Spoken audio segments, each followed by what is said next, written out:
In part 2 of the building blocks, we will continue adding the remaining types of parts to our document. So let's add a couple of more pages and then start by adding a line. This is the line tool here. It's similar to the rectangular shaped parts that we created in the previous video, in the sense that it's created by 2 points. So we click on the left mouse button and we sweep a rectangle and release it, and a part is created. Let's increase the stroke width here.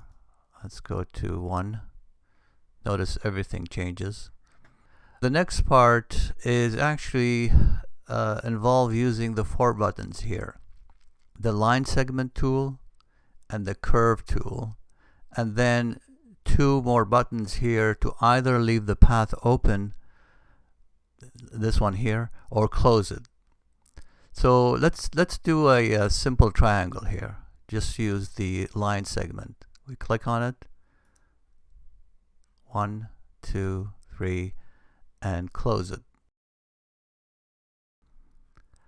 Now let's add a path with line segments and curve segments. So let's start with line segments here, 1, 2, and now let's add a curve segment. A curve segment needs 4 points. The last point counts as the first point, so we need to add 3 more points. So 1, 2, 3. Notice that it's red now. When we're done, it's blue. It's still not complete, but the segment is complete. So let's add line segments here. And then notice that we're still working on the path and it's still blue. Let's finish the path by leaving it open, and notice that the color will change to black. So the path is complete.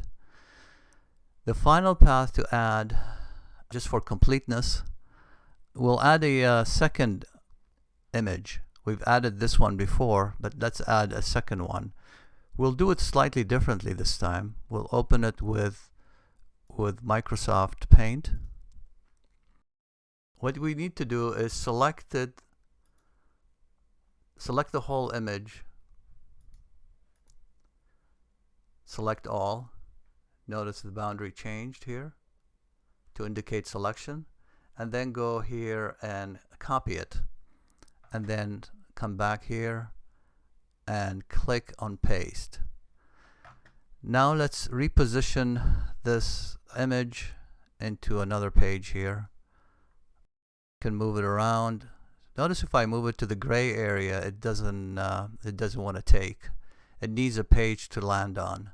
So let's move it here and just drop it here. So now we're done. Actually, let's move this line here and resize it.